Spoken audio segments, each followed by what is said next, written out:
Hola, buen día. Está la explicación del ejercicio número 5 de cálculo diferencial. En este caso tenemos esta función polinómica de grado 3 donde debemos calcular las coordenadas y los puntos máximos, mínimos y de inflexión. Para hallar los máximos mínimos hacia los extremos, debemos derivar esta función x al cubo bajo el 3, multiplico x, le resto 2, 3x al cuadrado, y para este menos 6x bajo el 2 lo multiplico por 6, le resto 2 exponente, me quedaría 12x, la derivada de una constante 0, esta sería derivada de esta función. A esta derivada la voy a igualar a 0 y la voy a factorizar para hallar los valores, o sea, las raíces de este polinomio. Al factorizarla tenemos que tiene dos raíces.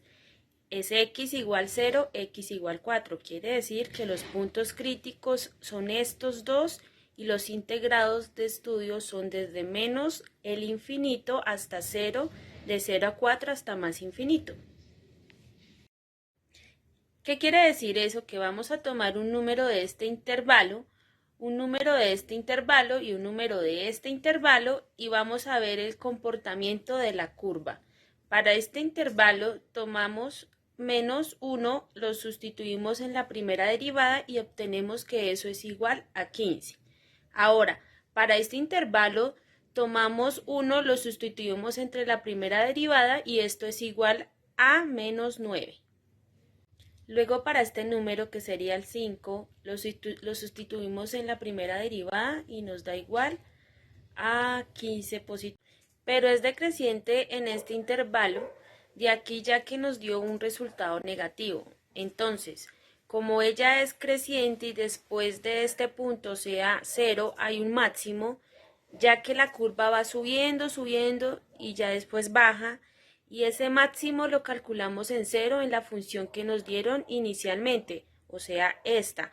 Obtenemos que el máximo debe ser 0 para x y 11. Luego tenemos que la curva es decreciente en 0, en el intervalo 0,4, perdón, pero es creciente en el intervalo de 4 más infinito, que quiere decir que es el extremo 4, hay un mínimo porque ya es decreciente, o sea, va bajando y luego empieza a subir. O sea, en ese punto que hace que la curva hay un mínimo y ese mínimo viene del calcular, de colocar el 4 en la función inicial y eso nos va a dar menos 21.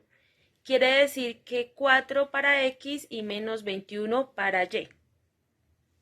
Entonces ya tenemos el máximo y el mínimo.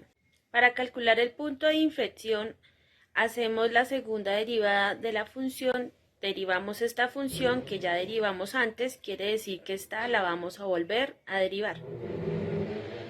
Su derivada sería esto que está aquí, aplicando el mismo procedimiento de la primera derivada.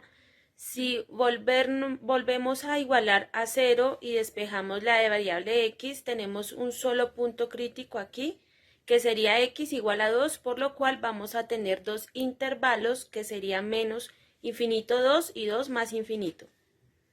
Entonces, si tomamos un valor aquí igual 0, lo coloco en la segunda derivada, me da que es menos 12, que sería el valor para este intervalo. Pero si yo cojo este intervalo 4 y lo coloco en la segunda derivada, me da 12 positivo. Aquí estamos viendo que el signo alrededor de estos intervalos cambia. Como el signo cambia, hay un punto de inflexión y el punto de inflexión está en x igual 2, ese lo sustituimos en la función inicial y vamos a tener que el punto de inflexión es 2 para x y menos 5 para y.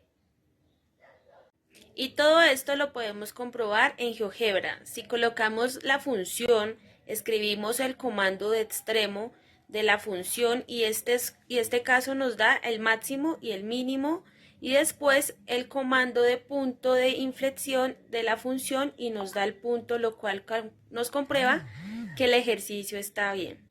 Bueno, esto sería todo, hasta una nueva oportunidad.